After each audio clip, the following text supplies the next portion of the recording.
Look what I got.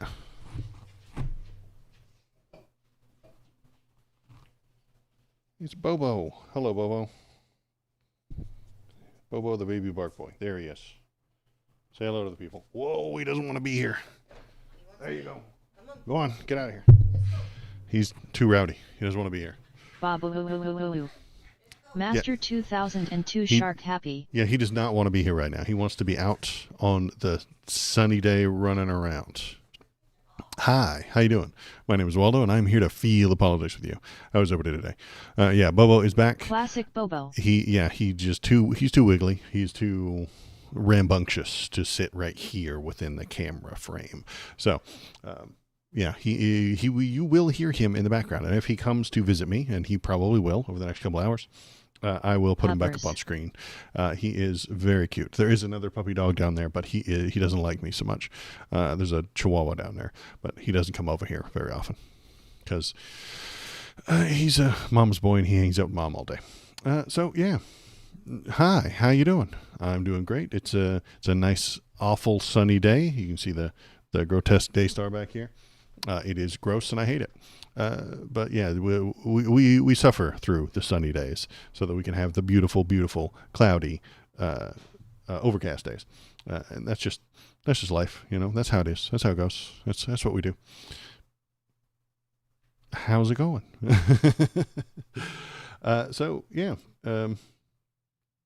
That's my life update. I hope you guys are having a good day.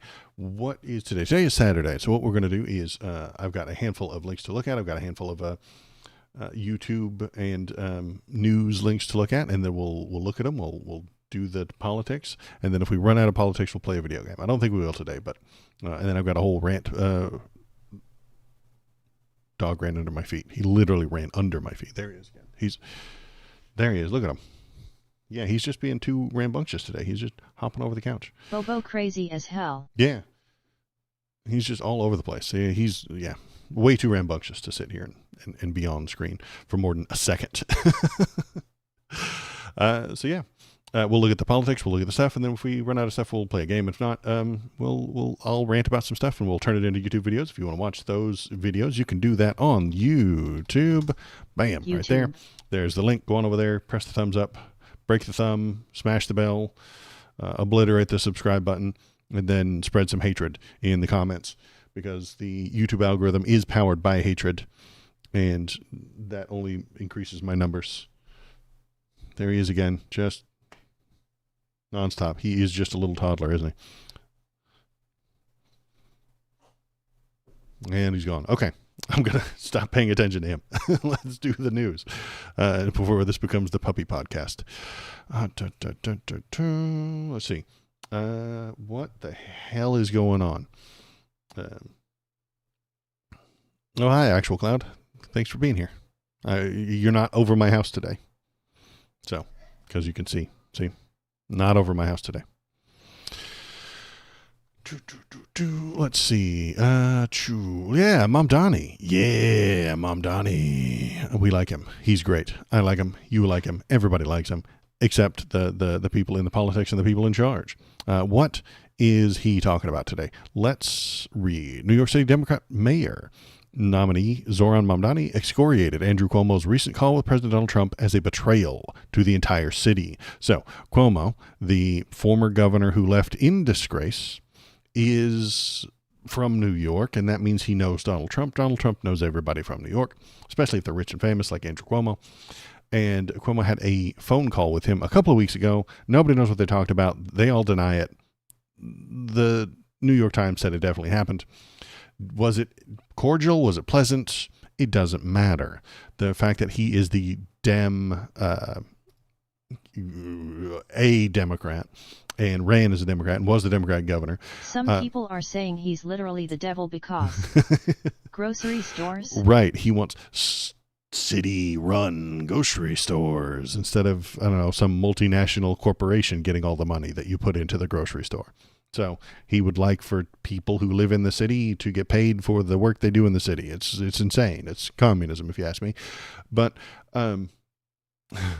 Andrew Cuomo, or sorry, not Andrew. Is it Andrew? Which one is it? There's two Cuomos. Yeah, Andrew Cuomo's who we're talking about. He is He ran as a Democrat to be the mayor of New York City. He lost to Mamdani because Mamdani talked to people, found out what they wanted, and told them that he would try to give it to them. This explodes the brains of most Democrats. They don't comprehend that. No. Democrats don't talk to people, find out what they want, and then try to give it to them. No. That is not what Democrats do. Democrats find people, put them into boxes, and call it a demographic, and then find out who that demographic is likely to vote for. Then they try and get that demographic to vote for them. That's it. That's the whole game. Find out who exists in what place, find out what demographic they are, convince that demographic that they have to vote for the Dems. And if you're not going to vote for the Dems, they kind of abandon you and don't pay attention to you. Those demographics of hard right-wing people who care about the deficit. Well, we're not going to talk to them. We're not going to find out what they want. We're not going to try and convince them. We're not going to change their minds. No. They're a lost cause. Abandon them. Forget them. Mamdani isn't doing the demographic bullshit that the regular Democrats do. He's talking to people, finding out what they want, and then trying to give it to them. Madness, I know. The government has shown they can run grocery stores as they do it for the military. Yeah, exactly. It's entirely possible. But he's not even calling for government-run grocery stores. He's calling for people who run the things, commissaries. Yeah. The word commie is right there in the commissary word. Yeah, you're right, actual cloud.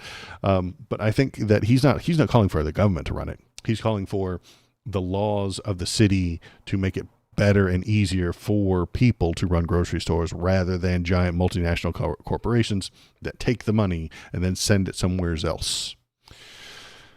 And that almost makes sense. It's like a local politics thing that the local politicians should be talking about. Anywho, what was I talking about? Yeah, there was a phone call between Cuomo and Donald Trump because Donald Trump would prefer Cuomo because Cuomo is a dirty, filthy New York politician. He knows how to deal with them. Donald Trump knows how to deal with Cuomo. You exchange power for benefits, and then he gives you some benefits and you give him some power. They trade in power and benefits, even though they're on the opposite teams, even though the Dems and the Republicans, they hate each other, right? No, not quite. They recognize each other. That's the enemy they know. The enemy Donald Trump doesn't know is Zohran, is people, is socialism. He hates those things. He's just terrified of those things. Zohran is outside the normal mainstream Dems, and Donnie doesn't like it. He doesn't know what to do with that. He knows what to do with Eric Adams, pardon him for his crimes, and then convince him in exchange that pardon for Donald to have more power in New York City. He knows what to do with that. He can do that. He does that with literally everybody. That's his entire modus operandi within all government, all trade, all political spheres. Donald hurts you with the government until you give him something. It's the plan. That's all he's ever done for anyone ever. That's the only thing he's ever done in governing. Hurt the people that you don't like until they give you something of value. It's what he does with the colleges. It's what he does with the trade deals. It's what he does with the tariffs. Hurt them until they pay you. He's an extortionist. That's all he's ever been. That's all he'll ever be. But what was I'm going off the rails now. That's what Donnie wants to do with Cuomo. Cuomo got in trouble for sexually harassing people while he was the governor. Donald wants to make that go away or threaten to investigate it with the FBI if Cuomo does anything he doesn't like. Extortion. Again, if Cuomo does something in New York City that Donald doesn't like, extort him.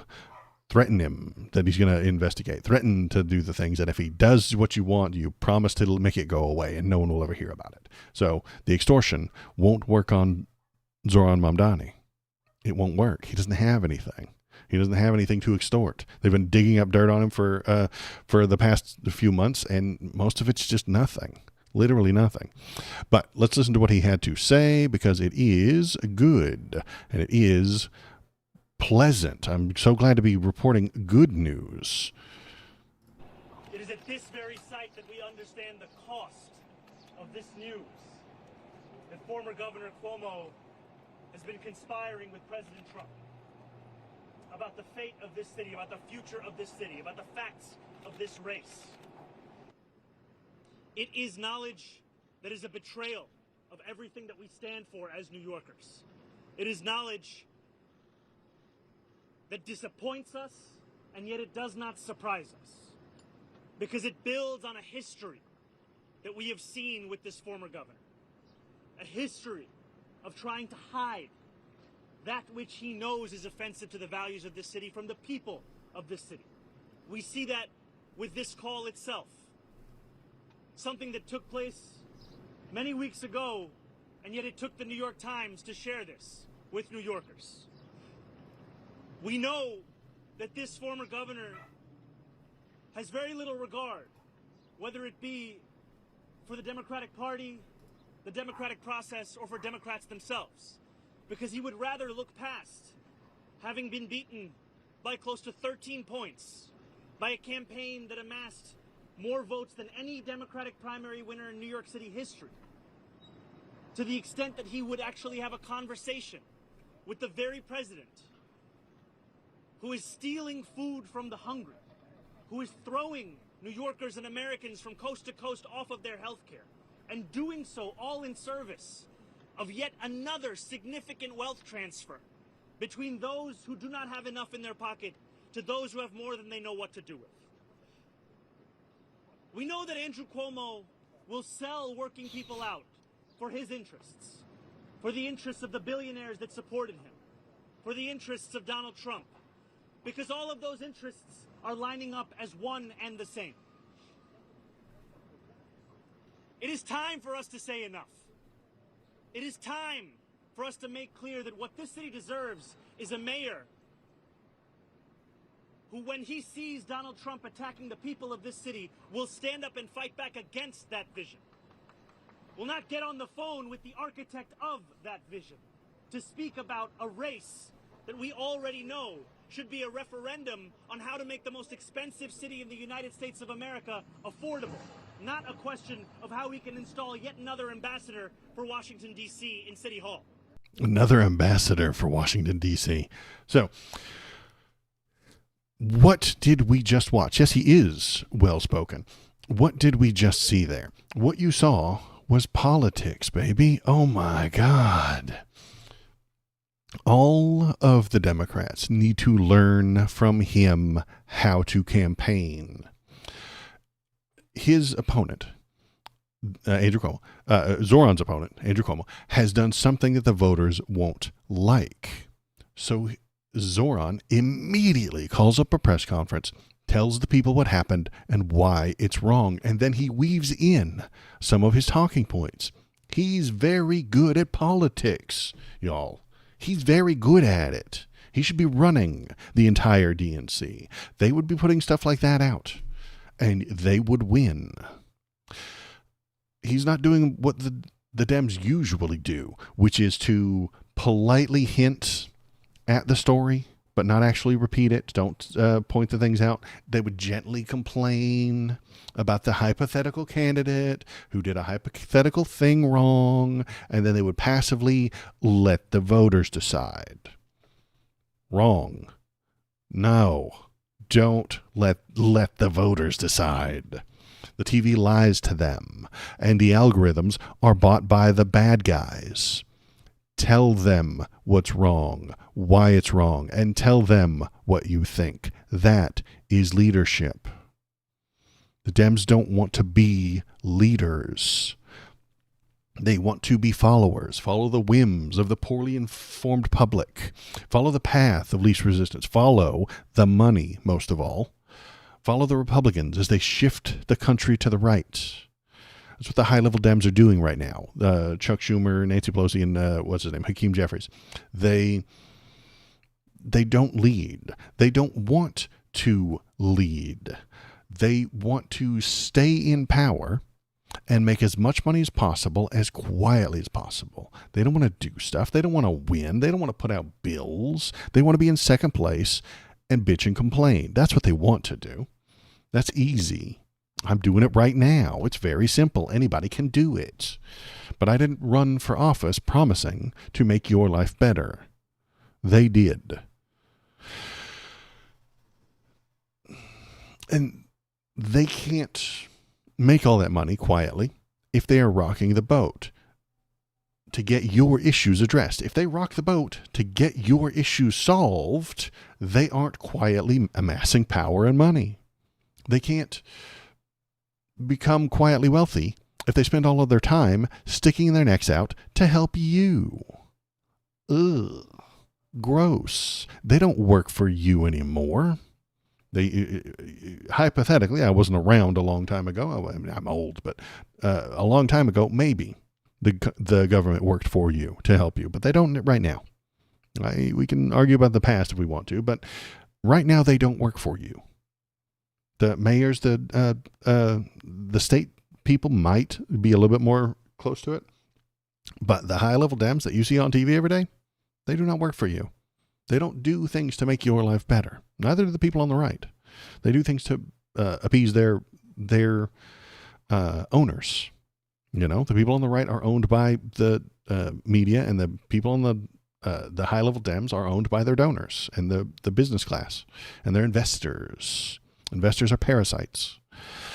And they have to bend the rules, bend the laws, bend everything to make these people more money, more money, more money. That's what they do. That's what they're here for. They're not here to get your stuff passed. They're not here to address the issues you have with society. Ugh. Gross. Don't you know that's disgusting? Talking to people is gross. Have you ever met a person? They're awful.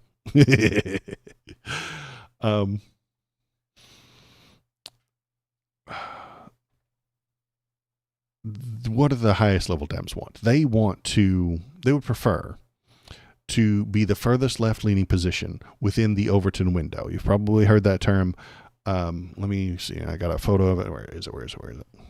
The Overton window. Where are you? You're right here. Here you go. Here you go. So what is the Overton window? You've heard about it. That's it.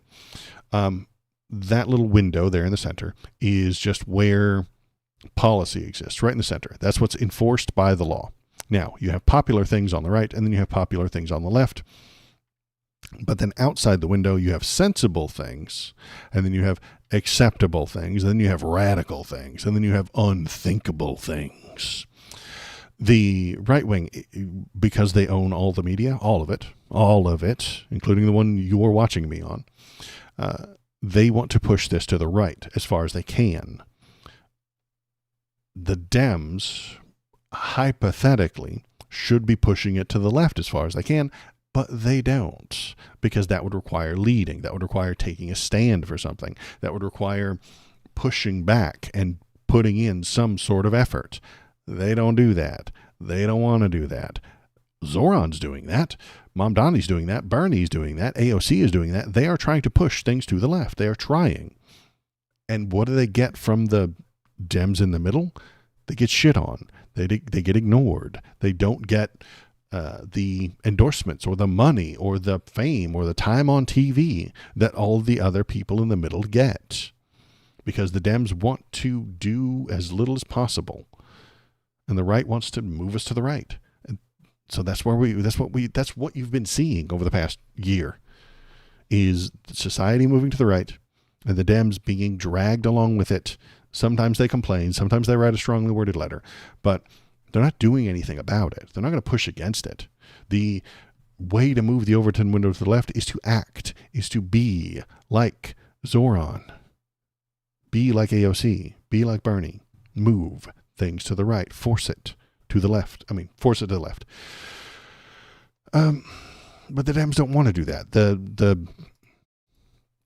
The highest level Dems, the federal Dems, don't want to push to the left. Wherever the window is, that's where they want to be. They cede all control of where that window is because they don't care. It doesn't matter to Chuck Schumer where that window is, as long as he's getting paid, as long as he's there. Are you saying the Dem Party should be more socialistic? Yes, absolutely. They aren't. They're centrists, most of them. The famous ones, the names you know, are centrists. Yes. Chuck Schumer, Nancy Pelosi, Hakeem Jeffries, centrists, all centrists. And they don't care where that Overton window is, as long as they're in it. If the window moves to the right, they'll move to the right. They don't mind. Let someone else have control of the window. You see this in the arguments that they're having about trans issues. Noah S1, I'll bring up one specific thing. Trans issues right now. The right hates trans people and is paying the media. The media is paying them. They're paying the media. Everyone on the right and everyone in the right-wing media is trying to move that window, that Overton window, to the right, aren't they? They're banning youth medical transition. They're harming schools that use preferred pronouns. They're taking away the military retirement pay from people who are trans. They are moving that window to the right. And the Dems are doing nothing. Some of the more radical ones, the radical ones who are way outside the window, the ones who are doing radical things, are telling you that trans people are people and you shouldn't be harming them and we should give them more rights. You know, that's what I'm telling you too. But that's outside what normal Dems are talking about right now. The Dems aren't going to push the window back to the left. They're just going to espouse the most popular thing on the left side of that window. Radical. Radical, I know. Giving people human rights is radical. The National Dems are not going to try to change anyone's minds or convince them to move to the left side of the window. That would require them to take difficult stands and make enemies. They want only to be the most centrist, inoffensive, bland, beige, middle-of-the-road, mild, white bread, flavorless chewing gum that they can be. And they think that this is the way to get the most voters. And they are wrong. They've been wrong about this for at least 30 years. Mom Donnie, on the other hand, has gone out to the people to find out what they want. And he's getting record turnout. Chuck Schumer, Nancy, pay attention to him. He went to the people. He found out what they wanted, and then he tries to get it for them. And he's getting record support in New York City. That's what they want. They want the votes. If you're interested in a politician that's a Democrat, an Independent, a Green Party, or whatever new party you dream up, actually you have to pay attention to what the politician says and does. Yeah. So he's moving that Overton window to the left. And the people that see it are excited by it. Excitement is a feeling, isn't it? All politics are based on feelings. And the National Dems abandoned all feelings years ago because they were tricked by a right-wing slogan written by a right-wing grifter.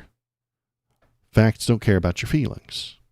So because of this very short, pithy, wrong slogan, they abandoned feelings and they don't talk about them. They try not to anyway. And they're wrong to do so. Getting people excited, finding out what they want, moving to the left makes people pay attention to you. And if they're paying attention to you, you're winning in politics. Even if they're paying attention for the wrong reason, sometimes you're still winning. Mamdani is calling out the Uniparty here. Cuomo is speaking to Trump because they have a history. They're both New York rich people. They've run into people before. They run into each other before. They know each other. They recognize who the other one is. And, I mean, they have a history together. Trump was at Chelsea Clinton's wedding, and Donald Trump was friends with Epstein, and Epstein was friends with Bill Clinton. It's a big club of rich, powerful people, and you're not in it. Donald Trump pardoned the current mayor of New York, Eric Adams, for crimes he definitely committed. And in exchange, Eric Adams was going to allow and cooperate with ICE raids in New York City. The Dem mayor is now on board with the right-wing shift that would benefit Donald Trump. Why? Because it's one party. It's the Uniparty. This is the Uniparty. The Dems who won't endorse Mamdani right now are doing so because they are in the Uniparty and don't want to lose access to the power and money that comes with it. They don't care about you or your issues. Chuck Schumer does not care about you or any of the problems that you have with society. He uses imaginary friends that live in his head to decide policy. And shocker, I'm going to break some news for you here. The imaginary people that live in his head all agree with him. There are only two ways out of the Uniparty. Do you think most Dems like Zohran policies? Most Dems just don't care. Most Dems, especially on the state Dems, probably do, and they would push for it. The guys like Tim Walz, who is also a radical. What's the old? I think I've got the old photo, but it's the Dems in New York and California can't get anything done because there's not enough votes, but the Dems with a 1 point lead in Michigan and Wisconsin are fucking socialists. You know, I'll find that photo. I have the photo. I saved it. But most of the Dems don't care. They want to get as much money as they can, as quietly as they can, and take as few stances as possible. They want to be as milquetoast, white bread, plain, flavorless as possible, not spicy at all. Do not say anything controversial. Do not move too far to the left. Do not move too far to the right. Stay central. Stay neutral in all ways so that they can make as much as possible and stay in power for as long as possible. Do they like Zohran's policies? Probably not, because his policies are left-leaning. They act left-leaning when confronted with a Republican, but do they really want to push us to the left? No. They want to stay exactly where we are. Zohran's policies are progressive. Progress. Moving forward. They don't want to progress. Dems do not want to progress. No. Stand completely still. Stop history. Nothing new will ever happen. Stand right here, exactly right here, forever, for as long as possible. Don't move forward. Don't move backward either. I'm not telling you that. Do you think most PPL in America would actually like having more socialism? I'd say a majority of PPL wouldn't vote for it if it means more taxes. Would like to hear your opinion. I think that if you sold it to them the right way, they wouldn't be on board for it. Most people like Social Security. That is socialism. Social Security is socialism, and the people love it. If they could stop paying for health insurance and just pay taxes, Bernie's plan, on average, the most of the people would pay less for health care. Yes, it would be in taxes, but they would spend less on it. Socialized medicine is the way to go. It is the wave of the future. It is the forward progress that we need.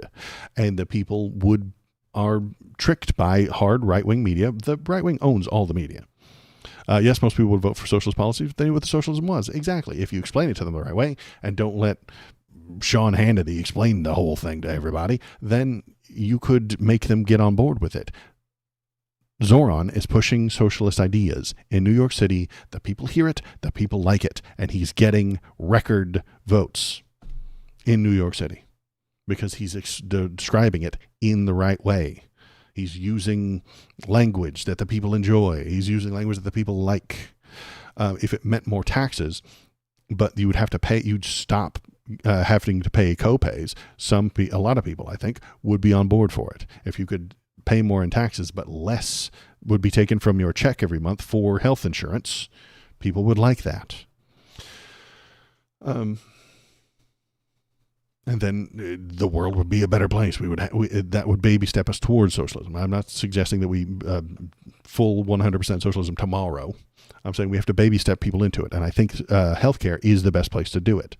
And I know I'm a crazy person. I've talked about it before, but socialize the medicine, baby steps. Socialize someday, and I know this is crazy and it's very hard to comprehend, but socialize housing, all of it, everywhere, for everyone. It's wild. It's so far outside the window. Where's my window? It's unthinkable at the moment. Socialize all housing, all of it. What happens when companies and the wealthy leave the state? They won't. Where are they going to go? Brazil? They're not going to leave the state. All the workers are here. They all live here. They're not going to leave the state, especially if you're doing it in all the states. They won't leave the state. That's a lie. And I know this is some severely different topic, but would Jeffrey Epstein have left New York if they raised his taxes by 2%? No, don't be ridiculous. Of course he wouldn't. He's not a good guy, and he's not a decent businessman, but he wouldn't leave. He loved his place. If you can go online and find the freaky, weird photos of his New York penthouse. He wouldn't have left if he had to pay 2% more taxes, 10% more taxes. He still wouldn't have left. He knows where the people are. He knows where the stuff is. And if people start moving around the states, I don't mind. If one company, and this already happens within the capitalism we have, all credit cards are headquartered in Delaware. All the credit cards, all of them, all the major credit cards, their headquarters is in Delaware. Why? Because that's the best state for them. And the rules of the state of Delaware allow them the most money. That's always going to happen. That is always going to happen. They're always going to run. If Delaware changed their laws to tax them more, would they move? Maybe. But I don't care.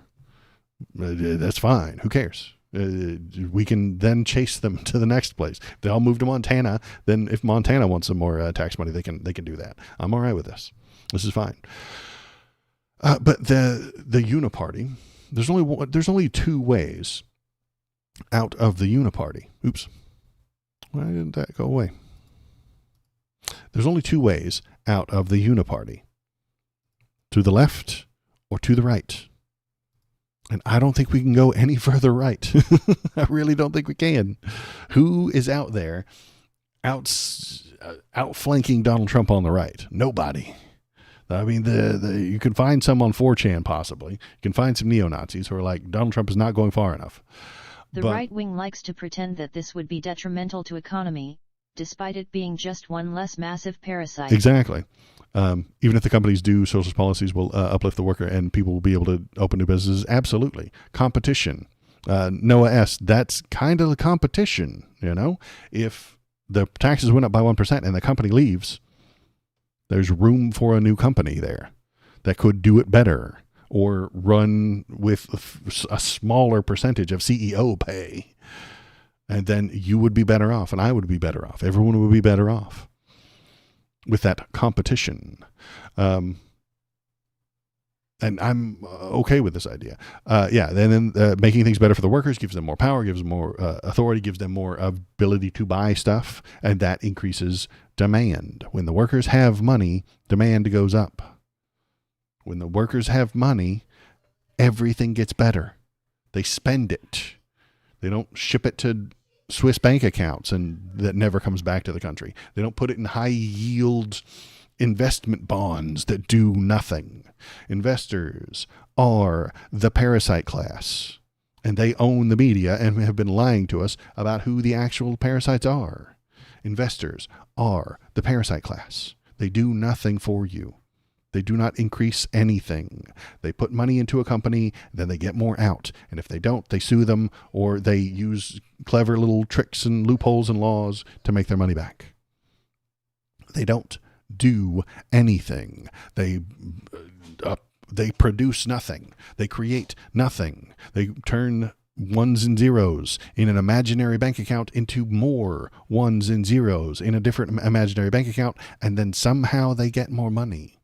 They are the ones devaluing all of our dollars by creating them out of nowhere.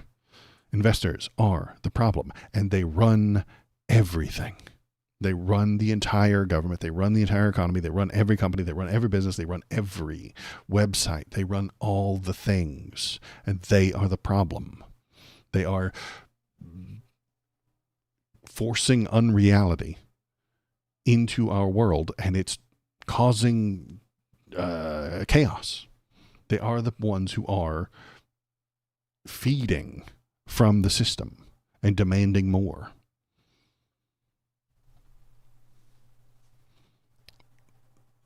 But that's just me. What is the Uniparty? Let's look at that. So, Uniparty is a term to suggest that the ostensibly separate political parties actually function as a single party. It is often used to describe the United States Republican and Democrat Party as two faces of the Uniparty, though it has also been used to reference the British. The implication of the term is that despite their public differences, the two parties operate behind closed doors as a single entity, internationally creating social strife and dividing people between them while pursuing a single, secret, uniform set of actual goals. And that's what Donald Trump does. He will work with the Dems if they give him stuff. You're going to have to give him a lot. Nancy Pelosi is going to have to give him a lot before he will work with her. But he will work with her if she absolutely pays him. He will work with anybody as long as they pay him. And if you don't pay him, he will use the power of the government to hurt you. That's what he's doing to those colleges right now. He's using the power of the government to hurt them until they give him something. It's what Tim Apple did the other day. Where's Tim Apple? There he is. There's Tim Apple. Tim Apple. Tim Cook, I know. Convinced Trump to drop the Made in USA iPhone. How did he do that? He went to the White House and he gave Donald Trump a solid gold phone. Donald Trump was going to use the power of the government to hurt Apple CEO Tim Cook's bottom line. And Tim Cook went to the White House and gave him a big fat bribe. He bent over and kissed his ass. And then the leader of the authoritarian government said, okay, you have thoroughly and completely kissed my ass. I won't use the power of the government to hurt you any longer. Extortion. That is his only game. Donald Trump only does one thing. What do you think of Andrew Yang? I think Andrew Yang has a good idea. I'm on board with the idea of a UBI, but I recognize that it wouldn't function within our current capitalist society. We need a few more socialist steps towards socialism before we start doing the UBI. And we will either get that through intelligent choices like voting for Zohran, voting for Bernie, voting for AOC, voting for the left-leaning people, or we'll get it horribly violently when AI runs the entire world and wrecks our entire economy and destroys every job that exists, and then we have a little revolution. Then we'll get some left-leaning stuff, but not. We can go two ways about it. We can go the nice, peaceful route, or we can go the ugly, disgusting, violent way where everybody suffers. And we're headed towards that right now. AI. He's right about AI. AI is about to ruin everything. It's already ruining YouTube. It's already ruining TV commercials. It's already ruining ads on YouTube. It's already ruining. I don't know if you watch YouTube, but I get robot people speaking to me with fake human beings telling me about a thing. Great, fine, for ads. Autocorrect. Autocorrect is ruining my stuff too. But it's about to make everything worse. You're about to be forced to use it at your job. I don't care what your job is. Some programmer somewhere is trying to replace you with a program. I don't care what your job is. If you're a trucker, someone's trying to replace you with an AI robot. If you're a lawyer, somebody's trying to replace you with an AI robot. If you send sales data, someone's trying to replace you with an AI robot. If you fix computers, someone's trying to replace you with an AI robot. And if they do that, and if it works, you're out of a job and you need the UBI. While the Bahrain Jihad would be pretty fun, but I think I'd rather have regulations. I agree with you. Regulate the things, control them, and understand them. But the problem with the people who write the regulations is they're Democrats who are paid by the AI companies, and they're Republicans who are paid by the AI companies. And the regulations are written by 98-year-olds, the elderly. who don't know what AI is. But Larry and Jihad is probably going to happen. I think we're on track for it, honestly. If I looked at the world I'm right in now. data science.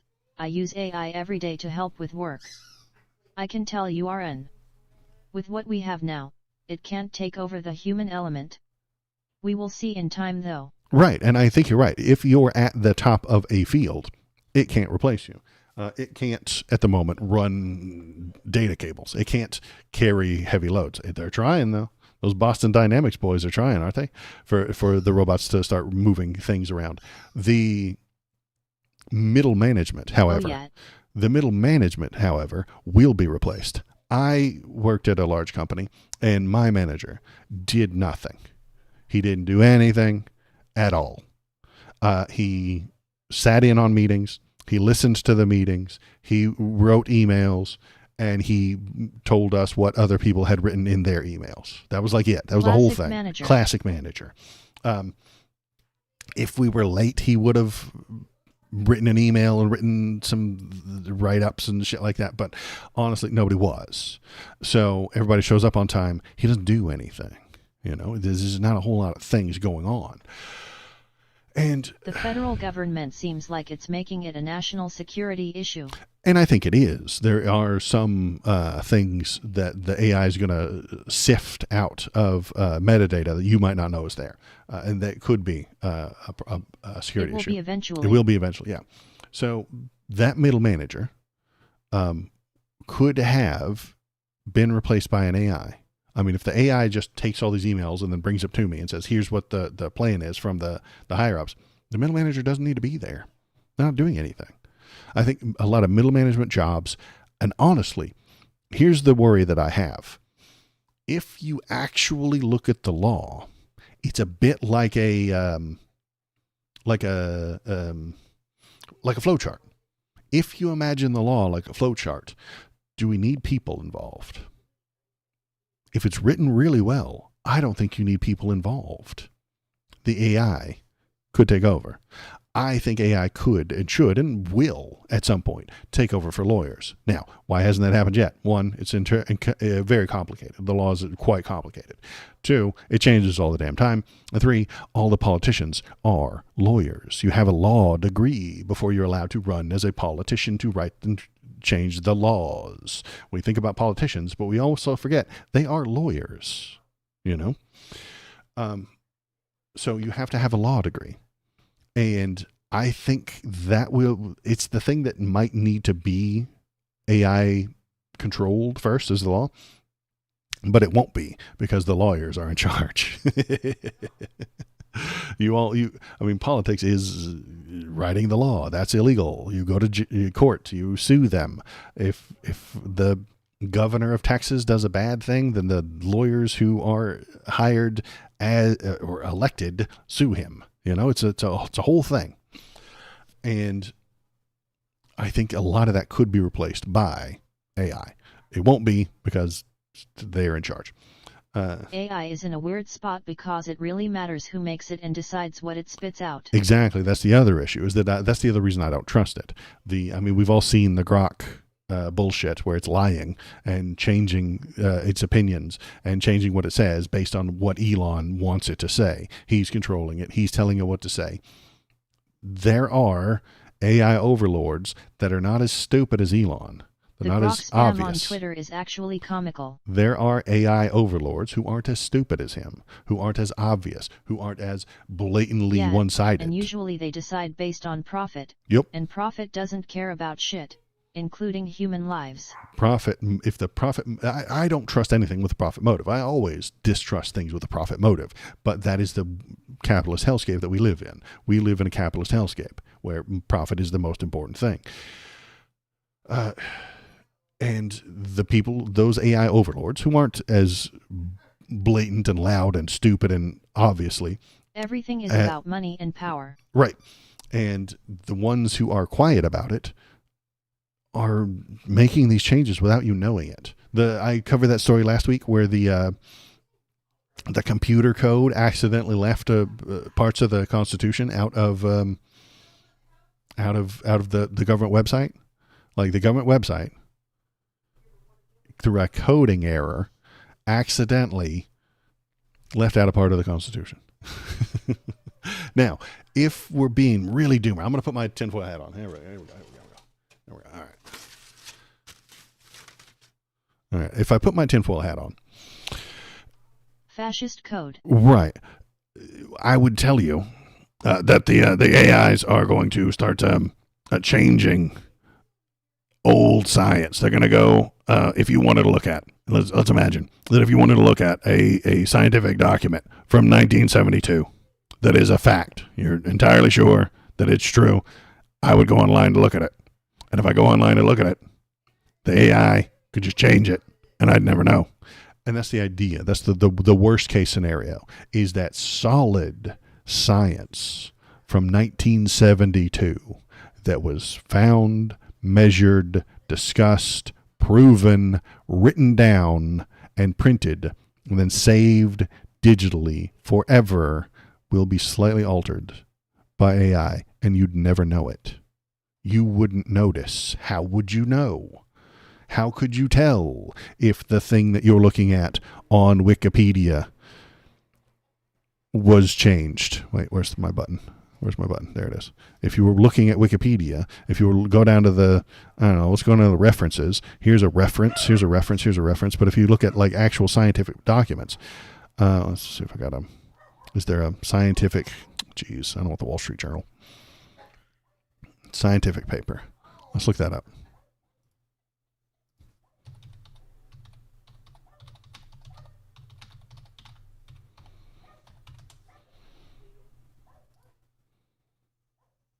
See, there's a scientific paper. It's right here. It's great.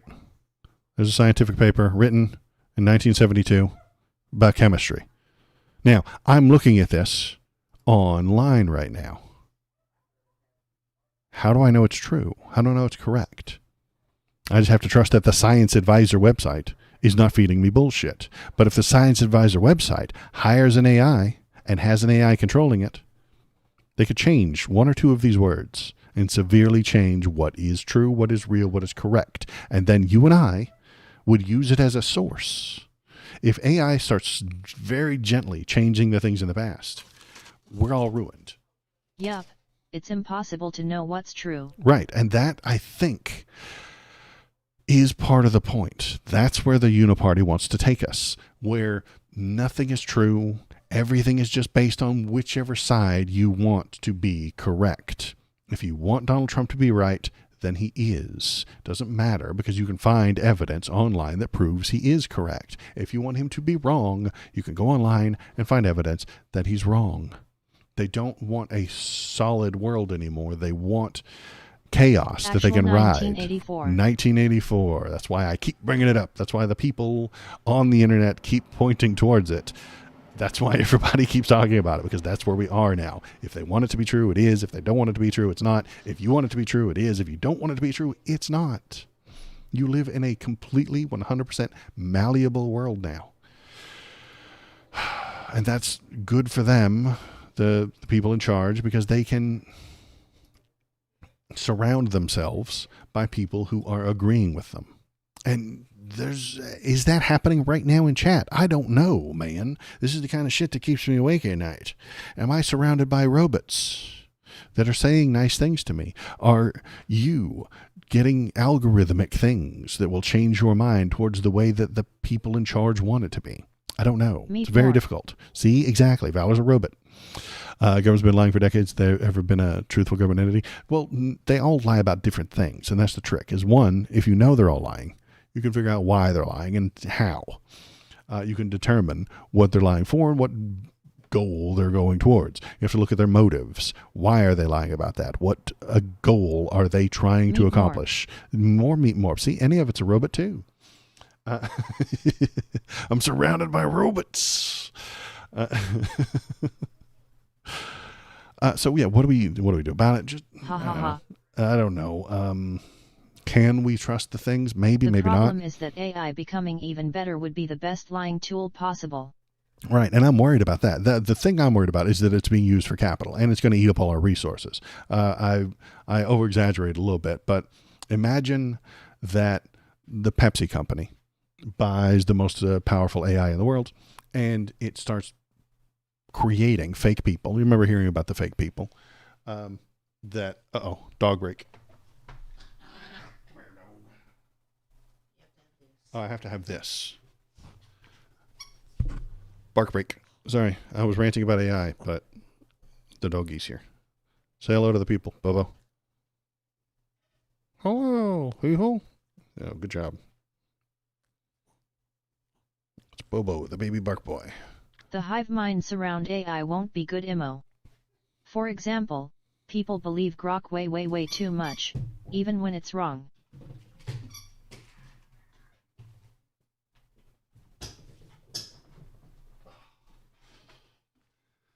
Got tangled up in my cord here. They do. They believe it when it's wrong. Yeah, you're right. Because not because they want to believe it, because they don't know who to trust. And there are no trusted institutions anymore. Because even our trusted institutions work for capital. The colleges all now are real estate schemes. I mean, Harvard's a giant real estate scheme. That's what they do. They turn a profit. They're a company that needs money. Columbia, Brown, all of them. Giant institutions of learning. That's like their side hustle. Teaching children is a side hustle for Harvard. Okay? Their main job is making money. Damn it. And that's where we are now. This is the flaw within capitalism. LOL. How sadly accurate. This is the flaw within capitalism, that if you do not regulate it, if you let it run amok, and I think that's what we are right now. We're at capitalism running amok. You end up right where we are. The institutions don't care about what's right or correct anymore. They just want to make their money. The AI just wants to make its money. The Pepsi Corporation, that's what I was talking about. Let's imagine Pepsi bought the most powerful AI in the world, and why would they buy it? Well, to sell more Pepsi, obviously. So they would use that AI to create fake people on Facebook, on Twitter, on Blue Sky. There are any people on Blue Sky? What are you kidding? They would create them on Threads. They would create fake people. We all got outraged at the AI, the Facebook AI that created the fake black lady. So this fake person now goes on to the social media and tells you how much they love Pepsi. And then you see an ad written and created by AI, and then the people in the doobly-doo in the comments are all robots who talk about how much they love it and how much they love the Pepsi. Then that AI needed electricity and lots of water to cool it off, and it needs lots of rare earth minerals, and it needs a lot of coal power and gas power and nuclear power and electrical power to power the device that creates it.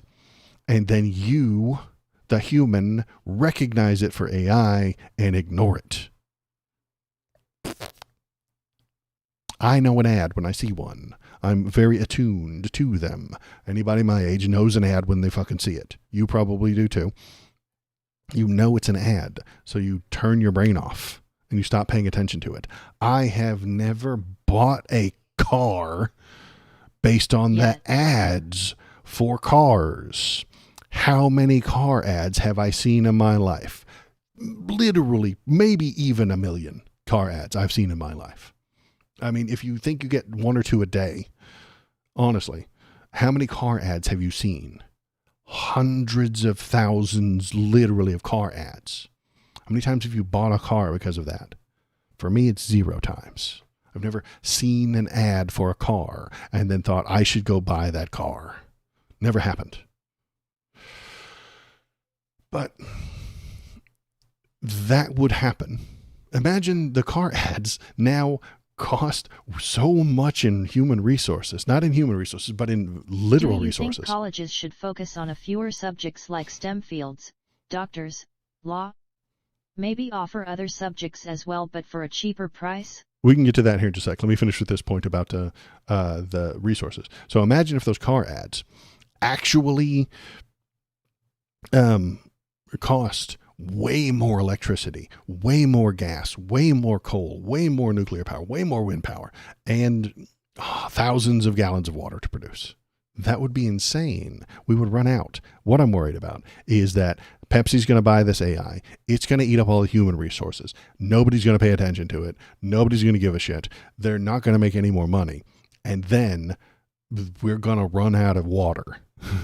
We're going to run out of electricity. We're going to run out of technology and equipment to run the actual society because we wasted it all on AI. Oh, Sewells, you make a good point that you saw an ad for the Slate truck. I did hear about the Slate truck, but it wasn't an ad. I haven't seen any ads for the Slate truck. I saw a website talking about how interesting the Slate truck could be, and I was slightly interested in that Slate truck. So yeah, I might buy a Slate truck, but not because I saw an ad. I don't. The website was just reporting it as news. So a news thing made me want to buy a thing. So Noah S1, do you think that colleges should focus on fewer subjects like STEM fields? It doesn't matter. It doesn't make a difference. If you go to a college for liberal arts, that's teaching you how to think. That's a good thing. Even if it isn't teaching you a specific STEM field, teaching you how to think, how to be thoughtful is a good thing. It's sort of like Idiocracy, except instead of boner pills, it's AI. Yeah, exactly. And then the boner pills will have to pay for, we'll have to get AI ads built, and then the AI will tell you how great the boner pills are, and the fake AI that's on Facebook will tell you how great they are, and then the fake comments under every one of your favorite videos will be telling you to go do that, and then the phone number that calls you, and then you'll get a phone call from somebody telling you that you need to buy these things, and then the middle management there will all be gone, and they'll all be replaced by AI, and then all of this AI will be siphoning away all the electricity and the water, and then we'll all suffer. I think colleges should be cheaper. Yes, they're not supposed to be a money-making operation. I'm okay with them turning a profit, but they have abandoned their actual goal to educate people and have just become big real estate schemes. Big pyramid real estate schemes. And so they are abandoning their original goal, which is to educate the people, make our lives better, be thought centers. Some of that still exists. You can still go there and find people who are interested in reading and learning things. But most of the people there reading and learning the things are doing it so they can get the most expensive, the most profitable job. Generally, and I because we live in the capitalist hellscape. Why are you going to college? So that you can get the best job with the most money. Why are you going to Harvard rather than the local college? Well, because Harvard has a very well-known name, and then you get a better job. When you go to the interview, you say, I graduated from Harvard. Yes. And then you get more money. We live in a capitalist hellscape. We are capitalism is running amok. There are only two powers, and I know I've said this before, but there are only two powers: capital power and people power. Now, the government used to be of the people, for the people, by the people, and it used to regulate the capital, but it doesn't anymore. Capital bought the government. And so there is no people power right now. If I wanted to move this couch, I have two options. When you really boil it down, I have 1,000 options. I have 1,000,000 options, but it boils down to two categories. One, I pay someone to do it. I call a furniture mover. I give them the money. They move the couch. Or I call my friend Sewells. I call my friend Any of it. I call my friend Noah, and they come and help me move it. And then I pay them with thanks and appreciations and high fives and maybe some beer and some pizza. And then the next time they need something, I go and help them. Now, I would be the supervisor of this people-powered operation because it's my couch and I asked them to come over, and I would be the in charge. If you extrapolate that and expand that, that's a government. That's all a government is. If I need a road built, the people within the government we hire somebody, we elect somebody to be in charge of building the roads, and then he needs money. So he has to take it from everybody, and he has to collect the taxes, and he has to hire somebody to collect the taxes. It's a government. There are only two powers: government and capital. That's it. That's all there is. I can't think of a third. If you can think of a third, I'd be willing to listen to it and debate it. But I can't think of anything. There is no other way to do the things. Everything is done with those two powers. People power with the government, or a very, very, very tiny government. Even a union is a government. A union of auto workers is a very tiny government. They all pay dues, just like taxes. They all vote on the referendums, just like voters. They have a constituency, which is the people who work at the auto plant, and they have a treasurer, they have a president, they have a vice president, they have a speaker. They have people who put out the messages to the people. A union is a government. So I can't think of a third way to do things. What the hell was I getting at? Okay. The government used to control and balance the capital. They would balance each other out. If you get too much capitalism, what you end up with, too much capitalist power, leads to company towns. This is the coal mining towns in the 17 and 1800s, where you worked for them. They gave you company scrip instead of money, and you could only spend that company scrip at the company store where you could buy boots and food. And they controlled everything. And if you didn't pump out enough coal, they didn't give you any more company scrip, which meant you starved. This is illegal. It's immoral. And then the government had to say that is illegal. You cannot pay people with company scrip. So you have to pay them with dollars, and you cannot abuse them. And then they had to create worker unions who created worker rights and workers protecting each other. And if you break the company, if the company harms your rights, you get to sue them. Fourth, the government. The only thing that can counter run amok, overwhelming capitalism is a government. And the only thing that can control a government is people leaving with their capital. They're the yin and yang. They're the circular white and the black that are chasing each other around forever. Like Umbrella Corp's Raccoon City. Exactly. The Umbrella Corporation owned the whole city, and they ran amok, and they started doing things that they thought were going to be profitable, but it's actually against human rights, and the government needs to go and shut that shit down.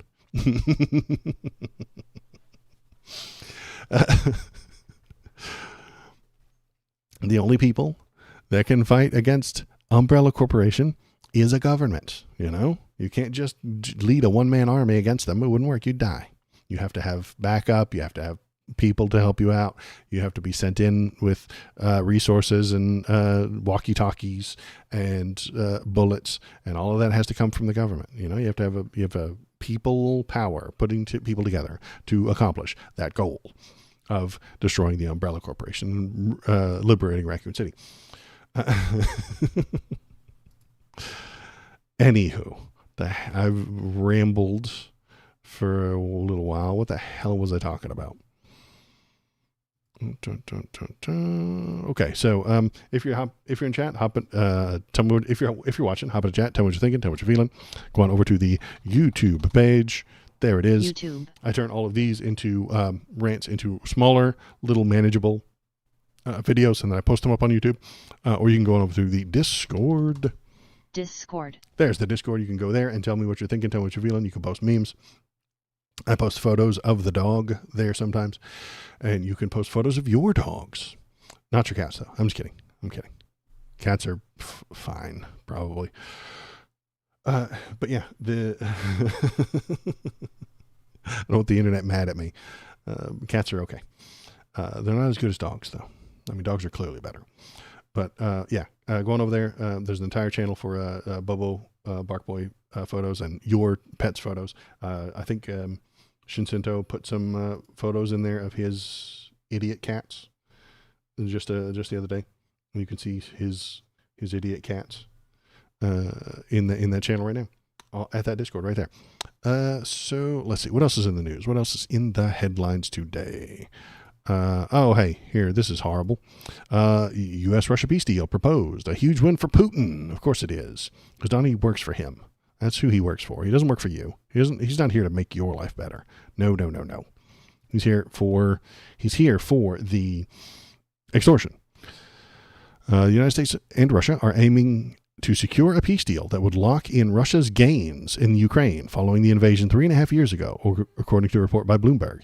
The deal would mean Ukrainian President Vladimir Zelensky giving up the entire eastern Donbass, Crimea, and parts of the Luhansk, Donetsk, where fighting is still raging, unnamed sources told Bloomberg. So, Donnie's plan is that if you break into someone's house and take their shit, it's yours now. That's how it works. Russia crossed the border, killed a bunch of people, and took the land. That makes it their land now, according to Donald and Putin. I mean, can you kick them out? No, you can't kick them out. Okay, well then it's theirs, isn't it? If I bust into your house and I take over your bathroom and you can't get rid of me, it's my bathroom now. Yeah, and if you call the cops, that's just you using state violence to harm me, and I won't accept that. But that's where we're at. Putin took some of their land, and he's just going to get to keep it.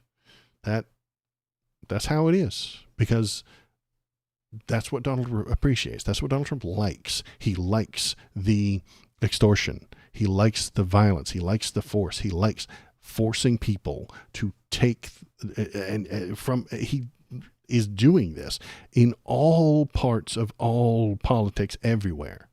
He's doing it. This is what he's doing to the colleges, forcing them to do what he says or he uses the government to hurt you. This is what he's going to do with Zelensky.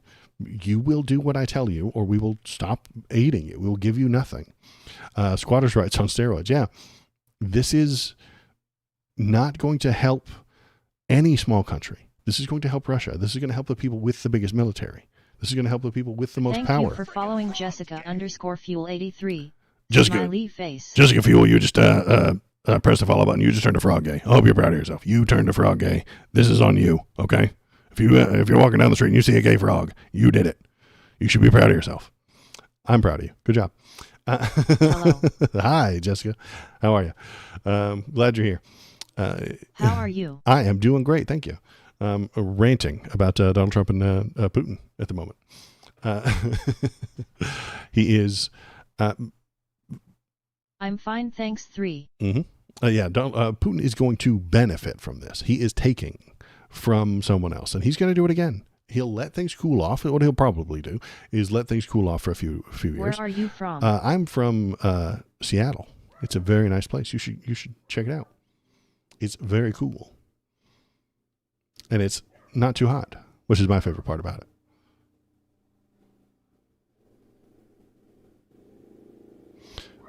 Nice to meet you. 3. Absolutely. Robot. You hear the motorcycles outside, the bark boys barking at it. I'm from the UK. 3. Oh, that's cool.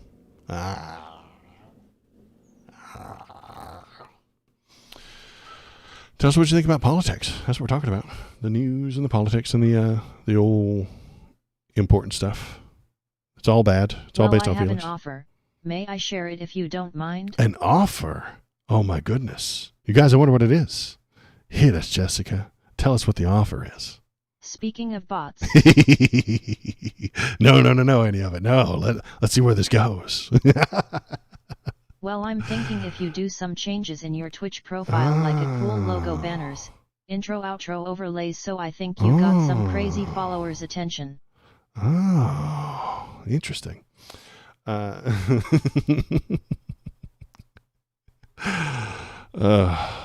for the follow, though. So yeah, let's keep watching the news.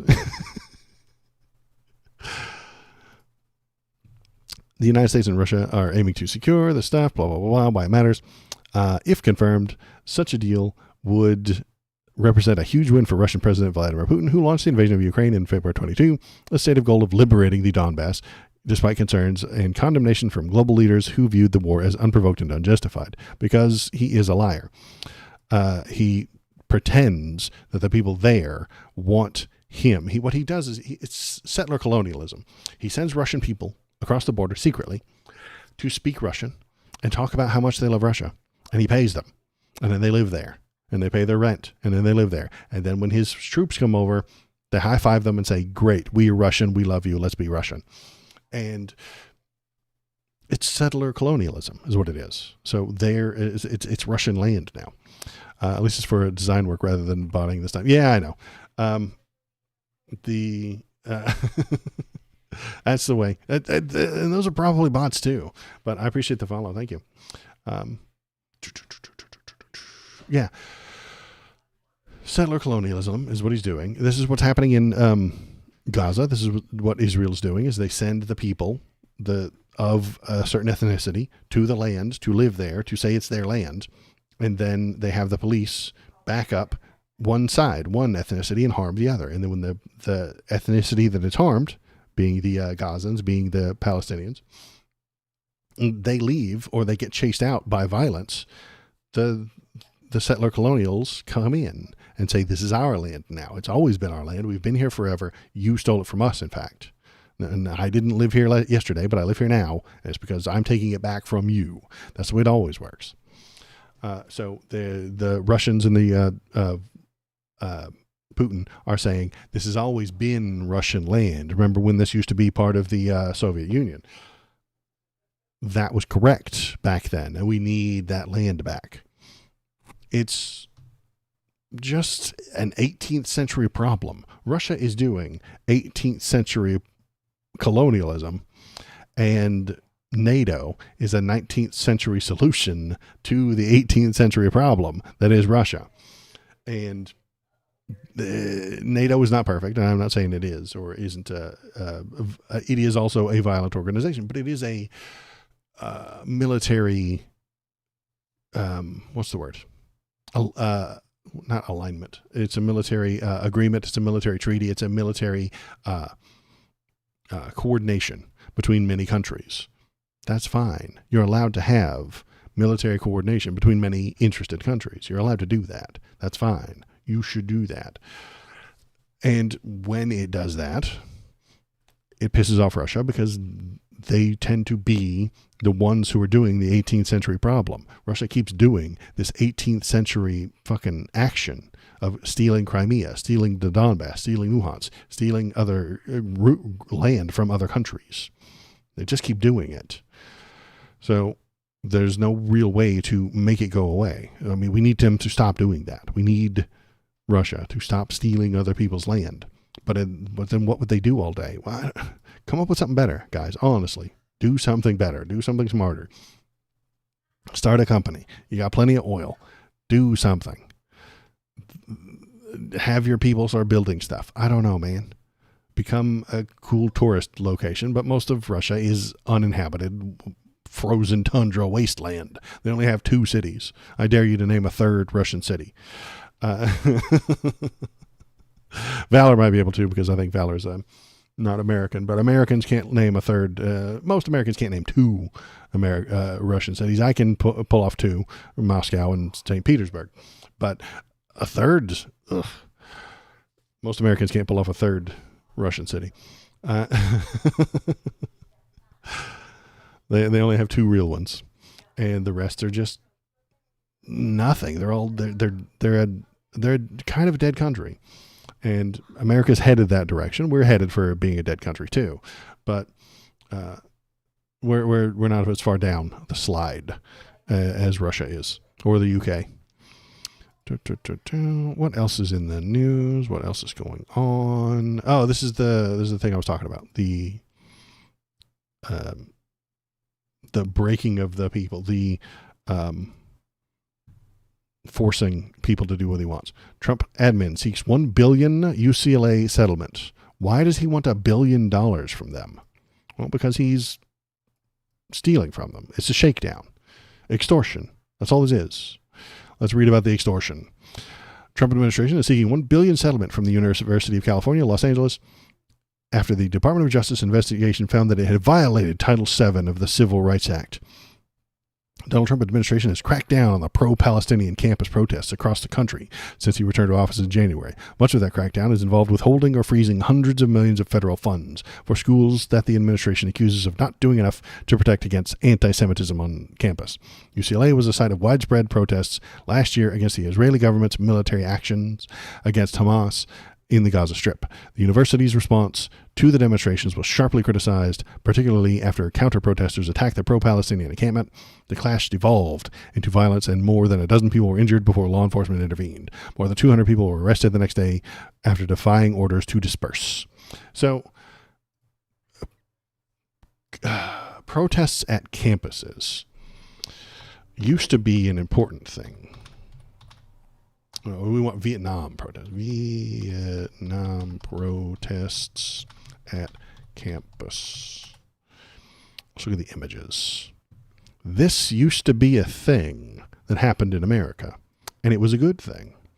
The people who did the campus protests were important and valuable, and they did a good job.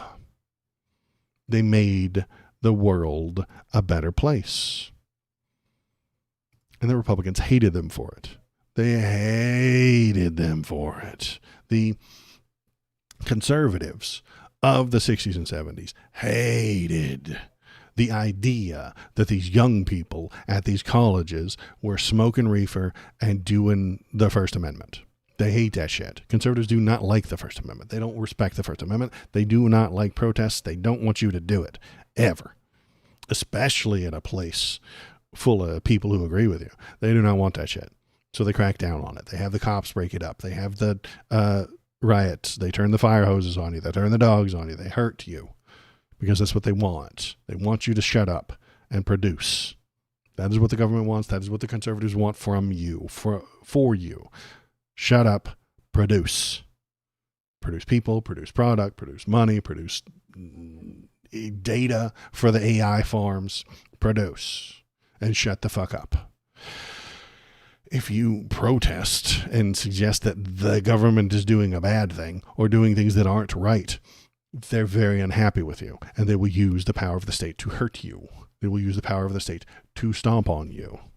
And so that's what you see with these Vietnam protests. The people didn't like the pointless, unnecessary, waste of life, waste of money war, and so they protested it.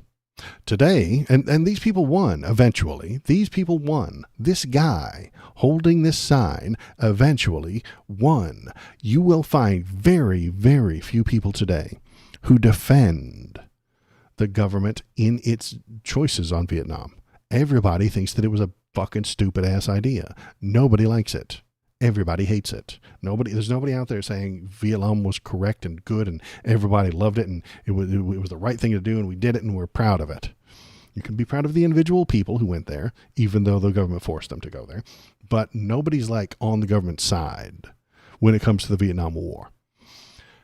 Very soon, maybe if we're lucky, that will be the case for Israel and Gaza as well.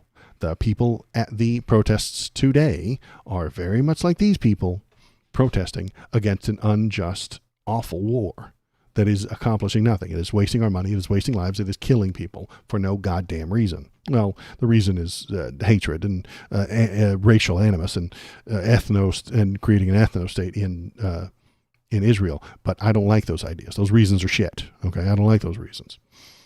I don't like any ethno state anywhere. There should be no ethno states. Israel should not be an ethno state. That's a bad thing. If you're pushing for an ethno state, you're a bad guy. That's all there is to it. And the people protesting today are doing exactly the same thing. They're going to the same universities, saying the same things. Please stop this war. What does that sign say? Vietnam for the Vietnamese. Let's get out. So that's a little bit of ethno-statism right there. So this guy, not far enough left for me. Vietnam should be left alone and not bombed. But let's not invade other countries, first of all. So the people today are protesting, and what they're getting is government crackdowns by Donald Trump. He does not like you. He does not like your First Amendment. He does not want your want you to protest against the things that he's doing. So he's going to use the power of the government to hurt the institutions. He's using the power of the government to hurt this college. Because if that college wants to keep making money, they need to do what the government tells them. That's it. That's every single policy that he pushes. If you want to keep making money, you need to do what the government tells you. If you don't do what the government tells you, they will take your money. They will investigate you. They will bring you up on charges for not doing what they told you to do. They'll say that you're being against Title VII, or they'll start an investigation, and the FBI will investigate you, and they'll bring up charges against you, and then you have to pay for lawyers. So you're going to inconvenience yourself. Your life is hampered if you don't do what they tell you. Extortion is the only move he has. Extortion is the only move he knows. Extortion is all he's got. It's all he's ever had. He's extorting Ukraine right now. He's extorting Russia. He wants to extort Russia. He wants to extort Gaza. He wants to extort Israel. He wants to extort Apple, the company Apple. Tim Cook gives him a bribe. He lets them off from tariffs. He wants to extort everyone in trade. He wants to extort China. He wants to extort Japan. If you want to do business with America, you have to kiss his ass first. You have to agree to a trade deal, which is what we have right here. Bam. Experts say Trump's phantom trade deals are a global punchline. So, oops, wrong button. His phantom trade deals. What is he even doing here? He's not doing anything. He's accomplishing nothing. He's making people say they're going to do a good thing, and then he just moves on. University of Michigan economics and public policy professor revealed that over the summer vacation, he met with some foreign officials who continue to mock President Donald Trump. Speaking on MSNBC on Thursday, Justin Wolfers was asked about Apple's new announcement that it would invest $100 billion in U.S. manufacturing. He joked that his young children would spend $200 billion on toy manufacturing in the United States, and he would personally kick in $101 billion. You just have to, you have it just as much in writing from me that I will bring $101 billion from my family, my kids. They want to bring back toy manufacturing. You just say the words and he's okay with it. He's happy with it. If you say you're going to spend $100 billion, he says that's $100 billion. And then he goes to the TV to tell you and all the people that he made $100 billion. It's not real. It's not true. It's more of that chaos that I was telling you about earlier. They don't actually write anything down. They don't push anything through legislation. Tim Apple says, I'm going to spend $300 billion in America. Donald Trump tells his fans that he made $300 billion. It's already done. He's got it. It's here. We're hot. It's a hot economy because of the $300 billion from Tim Apple, and his followers believe it because they don't care, because it doesn't actually affect them. Day to day, the changes within the government barely affect you. Yes, it affects some people more than others, but for the most people, it doesn't matter if the government goes into 1% more debt or 1% less debt. It doesn't really matter to them. Inflation hurts everybody, yes, because everything costs more. But other than the direct costs, Israel doesn't affect me. I know that sounds crass and harmful, and I'm making note of them, and it affects them. But if I had never heard of Israel, my entire life would not be any different. I would still have a Bulbasaur sitting right here. I would still go to work on time. I would still show up. I would still watch anime. I would still collect Star Wars stuff in the background. The puppy dog would still come over here and say hello to me. Doesn't make that big a difference to me, personally. Makes a big deal to them. I dig that. I get that. I know that. It matters to them if they're starving to death. But the point I'm trying to get at is that the vast majority of things that are happening within the government aren't detrimental to every individual. What we have to do is have empathy, recognize who is being harmed by these things, recognize that there are people starving in Gaza right now because of the genocide that Israel is doing, their government is doing. Tell them to stop. Tell them not to do that anymore. Do not let them get support from us. Do not let our government pay for anything of them. We need to cut them the fuck off of everything right now. Right now. Cut them off of everything. No more money from us until they stop doing what they're doing. How did I get on this topic? Oh, and that extortion also. Yeah, kind of. But extortion to make the world a better place. Extorting North Korea until giving them nothing until they get better at human rights is a good idea. That's how nation states are supposed to operate. You're supposed to not do deals with those bad guys until they start being decent. We do this with Iran as well. That's what the Iran deal was about. We were sanctioning Iran because they were funding terrorists for a long time. Then Obama and John Kerry came together, spoke with them, worked with them, did diplomacy to get them to the table so that they get some benefit out of stopping doing that, and we get some benefit out of letting them stop doing that, stop funding the terrorism. And Donald shit all over it. He destroyed it. He ruined the entire Iran deal that was a good idea. You have to have these kinds of diplomacy. Donnie isn't doing diplomacy. He's doing extortion only to benefit himself. That's the difference. If Donald put together a plan of this country does this for us, and then our country does this for their country, that's diplomacy. But he's not doing that. He's saying, you get harmed unless you help me personally. That's why it doesn't work. That's why he was impeached for quid pro quo back in Ukraine. He was using government power to benefit his person. Not his government, not you, not the society of America. No, he was using government power to benefit his pocketbook, himself. If a military commander tells the troops to wash the government vehicles, that's acceptable.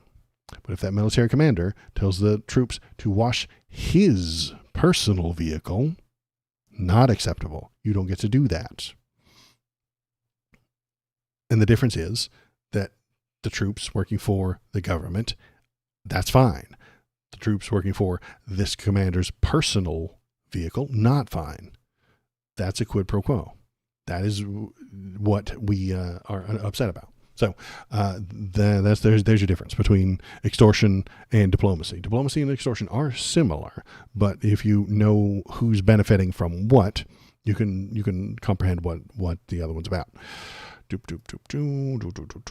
else we got to talk about today? Okay, two more of these things that I wanted to look at today.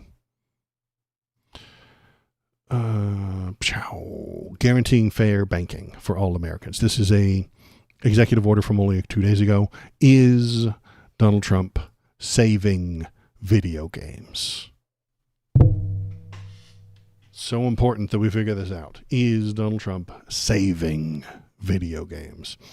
It's been in the news lately that MasterCard and Visa or something like that, the credit card companies were cutting ties with itch.io and GOG and things like that if they were putting adult content in video games. Yes, the porn, but also things that just show some boobs. According to, if imagine a Game of Thrones video game, it would have some titties in it. And according to MasterCard, that would not be acceptable, and they won't do deals with itch.io as long as they have this Game of Thrones fan game, even if it's not pornography. HBO is not pornography. It's got some titties on it, but it's not pornography. There's a difference. This makes people sad and nervous and upset, and it's an attack on video games and free speech, and it is. But it's operated by it's enacted by a hard right-wing Australian religious conservative group. How they get all the power, I don't have any idea. But but Donald Trump has signed this executive order protecting all the video games, maybe, or maybe not. Let's read what he wrote. There it is. Financial institutions have engaged in unacceptable practices to restrict law-abiding individuals and businesses access to financial services in the basis of political or religious beliefs or lawful business activities. Some financial institutions participated in government-directed surveillance programs targeting persons participating in activities and caused commonly associated with conservatism at the political right. Following the events that occurred at or near the United States Capitol on January 6th, the federal government suggested that such institutions flag individuals who made transactions related to companies like Cabela's or Bass Pro Shop, or who made peer-to-peer payments that involved terms like Trump or MAGA, even though there were no specific evidence tying those individuals to criminal conduct. Bank regulators have used supervisory scrutiny and other influence over related banks to direct or otherwise encourage politicized or unlawful debanking activities. Operation Choke Point, for example, was a well-documented and systemic means by which federal regulators pushed banks to minimize their involvement with individuals and companies engaged in lawful activities and industries, that's how Trump says it, industries, disfavored by regulators based on factors other than individualized, objective, risk-based standards. As a result, individuals, their businesses, and their families have been subject to debanking on the basis of political affiliations. I don't think this has happened nearly as often as the right wing will tell you it does. If you go on to OAN or hard right wing news, they will tell you this happens to anybody who's ever said the word "I love Trump" or ever bought a red hat. If you ever bought a red hat, they debank you immediately. Banks are a company. I mean, they want to make as much money as possible, and if cutting ties with you because of your actions makes them more money, then they probably can. Banning people from banks, it's complicated and it's difficult, and I don't know what to feel about it, but I don't think Donald Trump has the emotional fortitude and the emotional subtlety to really do this right. Will this help the video game companies sell titties? Yes, it will. Will this help right-wing people to transfer money to right-wing terrorists? Yes, it will. Will this hurt liberalism? No, I don't think so. Will this hurt left-wing ideologies? Maybe. I don't know. The point of laws like this from an authoritarian like Donald Trump is to make things politicized. He wants to politicize everything. Everything with Donald Trump is political. Everything is political with him. Everything is politicized, including the debanking. That's got to be politicized as well. So they want to control it. What worst case scenario, they'll use this to protect the right-wing people and hurt the left. That's usually what happens. They will choose when to employ it and when not to. It's the policy of the United States that no American should be denied access to financial services because of their constitutionally or statutorily protected beliefs. They will change what those beliefs are and what is a protected belief at a whim. That's what I worry about. Yeah. Oh, yeah. You believe in socialism? Well, that's not protected. You see, that's not a statutorily protected belief. So they get to debank you for believing in socialism. You see, it's a semantic word game, but all laws are semantic word games. The term politicized or unlawful debanking refers to an act by banks, saving association, credit union, or other financial services provider, or directly to indirectly adversely restrict access to or adversely modify the conditions of accounts, loans, or other banking products or financial services for any other customer or potential customer on the basis of the customer's or potential customer's political or religious beliefs. So this, at the moment, will protect the porn video games. It will. Will they put out another one slamming the porn video games? Yes. The Republicans do not like porn. They do not like Pornhub. They are putting things in place to harm those companies. But they won't do it through banking. They won't do it through MasterCard. They won't do it through taking their money away. They'll just make it illegal. They'll just put out that those kinds of sites aren't legal, and they will force you to jump through 17 hoops to access them. That's what they do. That's what they're doing with YouTube and to save the children now on YouTube and on online in the UK, in the Europe. They're pushing way more censorship than they used to, And it's coming for us next. And while this seems like anti-censorship, it's not. This is not anti-censorship. This is anti-debanking. The censorship is coming. It's going to be here. And the things that you watch, the things that you see, will be censored more than they are now. And you will have to jump through further hoops and put your credit card information into a very sketchy website who's going to get robbed, and your information is going to be lost. And hackers are going to steal all your information. And then they're going to scam you. And then Donald Trump will not care because it's your fault. It's a bit of a sin tax. If you want to smoke cigarettes, you have to pay an extra tax. If you want to drink wine, you have to pay an extra tax because you don't need those things. Those are sins, and you have to pay for them. So if you want to go to the hub, if you want to go to itch.io and get that fan-made Evangelion game where Rey takes her clothes off, you can do that, but you're going to have to pay for it. And if you get robbed while you go to pay for it, the government is not going to care. They're not going to protect you. No, they don't protect you when you do sins. No, they don't do that. You have to pay extra for those sins. And if you get robbed or hacked while trying to participate in those sins, that's your own damn fault. Don't do that. This is very similar to the way conservatives saw HIV. It's a sin. A jerk-off tax. Yeah, absolutely. It's very similar to the way they saw HIV. It only happens to gay people. Stop being gay. If you don't like HIV, stop being gay. Okay? Just quit doing that, and you won't get HIV. You see, it's a sin tax. It is a jerk-off tax. It is them doing a thing that we don't like anyway, and they suffer for it. Why would I help you if you're suffering after doing a thing that I don't appreciate and I don't agree with? If you do, go watch, I don't know, a bunch of makeup YouTubers, and then you get hacked. Why would I help you? I don't give a shit about makeup YouTubers. Why would the government protect you from your having your identity stolen?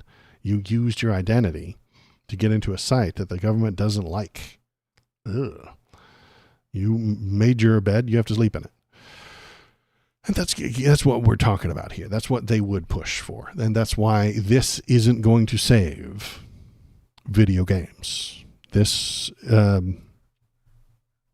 right here, guaranteeing fair banking for all Americans, is not actually going to save video games. It's not going to save the porn industry. It's not going to save your favorite waifu in Genshin. No. Those things are going to be censored soon by a different executive order. Or they're going to be censored soon by a right-wing Republican person passing a law and Donnie signing it, and then you're going to piss and moan and bitch and complain, and they're going to tell you, well, you don't really need that stuff, do you? You don't really need the cigarettes, so you can just do without them. You don't really need the wine. You can do without them. You don't really need the gotcha games. You can do without them. You can live without them, and you can continue to produce. Remember? Shut the fuck up and produce. You don't need gotcha games to produce. You don't need the itch.io fan-made prawn games to produce. You don't need wine and cigarettes. You don't need those things. You don't need to protest to produce. So we're not going to let you. Go to work. Shut the fuck up. That is the future that they want for you. And if you don't like that, well, the government's going to harm you. What is that other executive order? Oh, there's another one. This one. Improving oversight of federal grant making. So this is the other one that came out on August 7th that I wanted to look at. Every tax dollar the government spends should improve American lives or advance American interests. Okay. I mean, I would suggest that they already were, but he's going to lie to you and tell you that they weren't. This often does not happen. Federal grants have been funded drag shows. Hey, listen, Donnie, listen, guys, listen. Drag shows improve American lives and advance American interests. They do, even if they're in Ecuador. Trained doctoral candidates in critical race theory. That also improves your American life and your American interest. developed transgender sexual education programs. Those improve American lives.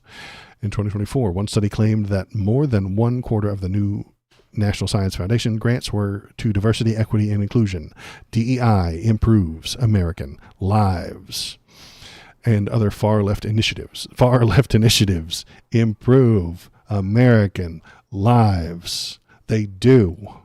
You just don't like them because it proves you and your conservatism incorrect. That is why they don't like DEI, because it makes them wrong. And they're not allowed to be wrong. They're not accepting of the idea that they could ever be wrong. They don't want to be wrong, and they will shut down science if it says that they are. Stop proving conservatives wrong is the name that this should be. This should be named the Stop Proving Conservatism Wrong executive order. These NSF grants included those to educators that promoted Marxism. Marxism makes your American life better. Class warfare propaganda. Class warfare is real, and you're in a class war. You, listening, are in a class war right now. And unless you have billions of dollars, you're losing. So, to all the billionaires in chat, you are winning the class war. To everybody who's listening to me and isn't a billionaire, you're losing the class war. Sorry. You're in one right now, whether you like it or not. And you're losing. Other anti-American ideologies, anti-capitalist ideologies is what this ought to say. In the classroom, masked as rigorous and thoughtful investigation. They don't care what is rigorous or thoughtfully investigated. The harm imposed by problematic federal grants does not stop at propagating absurd ideologies. The unsafe lab in Wuhan, China, Christ almighty, likely the source of COVID-19 pandemic. The wet market is the source of the pandemic.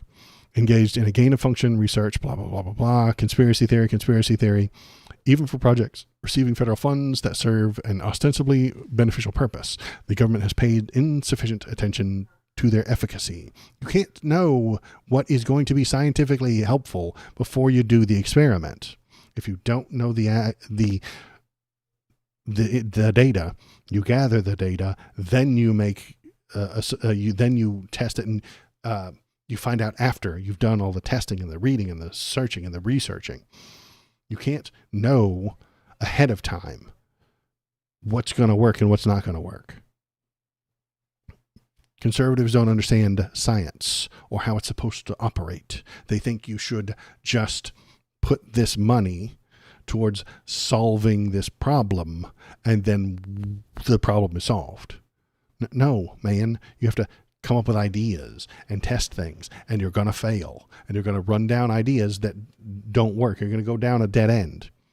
And they think that that dead end means you wasted money. They don't comprehend the idea that you have to, they don't know what research is. That's what I'm getting at. Conservatives don't know what research is. They don't understand how it goes. They don't know how to get it. They don't know where it comes from. They just know that it keeps lying to them about, they just feel attacked by the results of the research. That's what happens. Conservatives feel attacked by the results of research, and so they want to cancel all research. Stop learning things. Stop coming up with ideas. Stop researching things because it proves conservatism wrong. Quit doing it.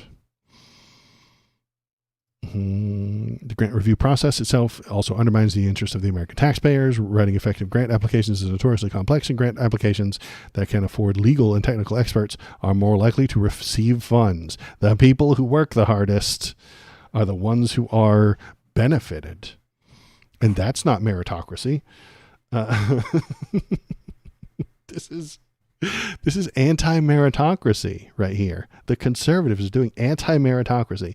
The grant review process itself also undermines the interest of the American taxpayers. Writing effective grant applications is too hard. It's too hard. They use big words in science, and if they use the big words in the science, then they get the money. And that's not fair. We should give stupid people money too. The grant applications that can afford legal, technical experts are more likely to receive funds.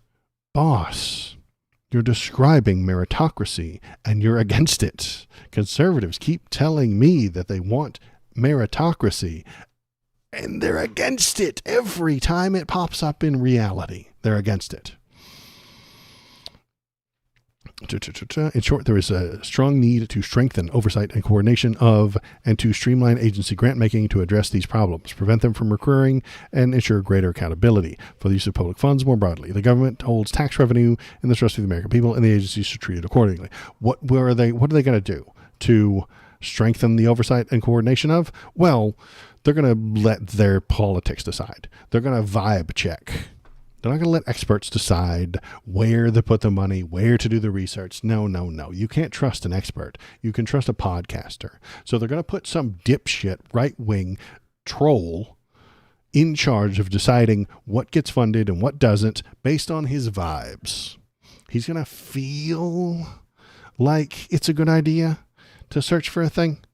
And if he feels like it's got a little bit too much DEI in it, he's going to nix it. He's going to cancel it. And he's going to tell you that it had DEI in it. Okay. If the cancer research is searching for a specific gene and that gene is found in black people, they'll say, whoa, wait a minute. Whoa.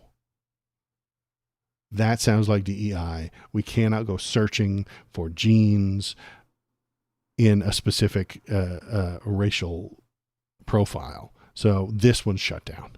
You can't do that. That's DEI. We can't have DEI. It vibes to me. It feels kind of like that's a racist kind of a thing. Why aren't you doing it for white people? Experts will no longer be deciding what science is and what is researched. It will just be based on the vibes and the vibe checks of a right-wing political appointee who got his education from the poll board on 4chan. That will decide where we move forward with science in America. We're ruined. We're wrecked. America will never recover from Donald Trump. We will never recover from Donald Trump. I'm sorry to be the one who has to let you know this, and I'm sorry to bring you the bad news. We will never recover from him. China will become the number one country on the globe, and they will stay there until their version of fake populism kills them. And I don't mean kills. It's not going to kill me. It's not going to kill you. It's not going to kill all of us. We're just going to slide down into a former country, kind of like the UK is right now. I mean, Britain owned half the planet at one point, and now they don't. Same for us. We're just going to shrink until we get in our little bubble, and then some other new empire is going to take over. It's probably China, and then they'll have a generation or two of supremacy until their version of right-wing idiot populism poisons them and they slide down as well, and somebody else takes over. It's just the circle of life. That's all it is. Will this make things better or worse? It's unavoidable. The science stuff is going to make us stupider and make all the scientists go to somewhere else. And there's nothing you can do about it because we wanted it to happen. A vast majority of us, not a vast majority, but a small majority of us wanted that to happen.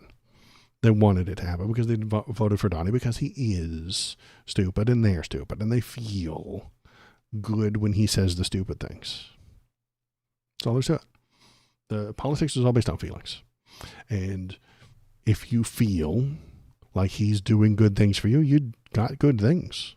That's it. That's all there is. If you feel like he's a bad guy, then you feel like he's a bad guy. If you want to use thought and logic and the scientific method to come to a conclusion, you can. That doesn't mean anybody else is going to. The vast majority of people do not want the scientific method to make decisions for them. They don't. And I don't know how to combat that. That is the ugly, sad truth, is that we're not going to die. We're not going to go out with a bang. We're going to go out with a whimper. We're just going to slowly slide down the importance until a bunch of other countries are taking over. And some of us will just ride it out. Hopefully we get somebody else who's slightly more logical and intelligent in charge next time, but maybe we don't. You never know. Now that I've bummed myself and you out completely, I'm going to call it off for today. That's the end of stream today. I appreciate everybody who's here. Thanks you for coming in. Noah S., thank you for participating. I appreciate that. Valor, thanks for being here. Any of it, I appreciate you. What you see is, thank you for watching on the YouTube. Make sure to give a thumbs up and a like and a subscribe and a nice little boop on the YouTube. That makes the YouTube channel seen by more people, and more people see it, and then they come here and they jump in and have a good time, and then they go to the Discord maybe and tell us good things, and then you have more people to talk to, and it'll be a good time. That is it for me today. I appreciate it. I will be back on Wednesday night, 7 o'clock PST, West Coast, Best Coast time, unless the Gestapo kicks in my door and drags me off to a gulag, and they might. It's getting more and more every day that they're going to come in and drag me off to the gulag. So stick around. Maybe Wednesday will be the day they kick in and drag me off to the gulag. You never know. That's it for me today. I appreciate it. Thank you. Good night or goodbye. It's not nighttime. Have a good day.